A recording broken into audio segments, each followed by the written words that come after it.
ET3 is literally bringing space travel conditions down to Earth.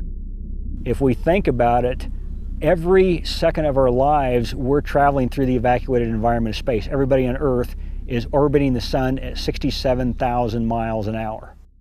And the sun is traveling around the Milky Way at 200,000 miles an hour. So we're traveling somewhere in between 133,000 miles an hour and 267,000 miles an hour right now.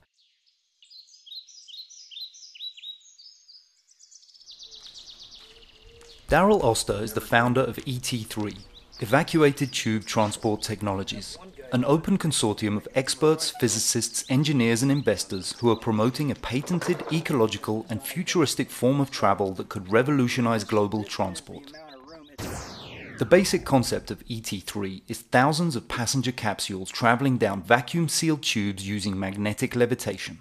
ET3 is car-sized vehicles. They enter the system through an airlock, and then they accelerate up to speed with a linear electric motor, and they merge into the flow of traffic just like a car merging onto the freeway.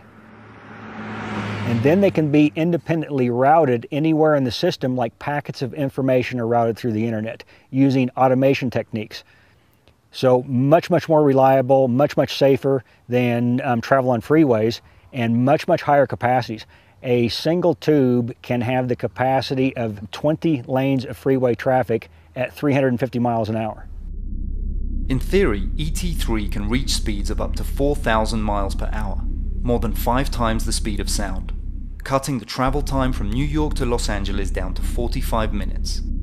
Those seemingly impossible speeds are made possible by the lack of resistance in the airless vacuum tubes, combined with magnetic levitation technologies developed by ET3 collaborator Professor Wang in China. His patented design uses superconductive magnets cooled with liquid nitrogen. ET3 might sound too good to be true, but Oster says that's just because it hasn't been done yet, and all the technology involved already exists. Back in Henry Ford's day, it was the crazy neighbor that got the car, and everybody laughed and made fun of him until they realized that they might be getting a little bit more work done in a day. It took maybe 30 years for that paradigm shift in transportation to occur. But there still is a lot of resistance when things are a little bit outside the normal paradigm. The ET3 Open Consortium has raised millions of dollars already and currently consists of over 200 licensees in 16 countries, including top physicists from Japan, professors in China, and Frank Davidson, the visionary behind the Eurotunnel. The next step for the ET3 team is to build a pilot track.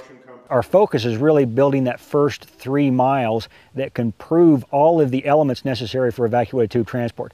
A mile to accelerate the vehicle, a mile where it coasts and goes through a passive switch, then a mile to slow back down and recover that energy used for acceleration. About 90% of the acceleration energy can be recovered. And then with the airlocks to get people in and out of the system, that's going to take about $20 million to prove all of the elements that are scalable from that 3 miles up to 300 miles or 3,000 miles or 30,000 miles.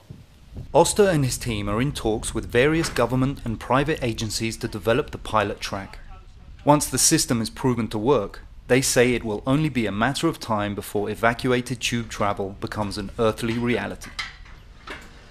In Longmont, Colorado, this is John Dickey for Global Post.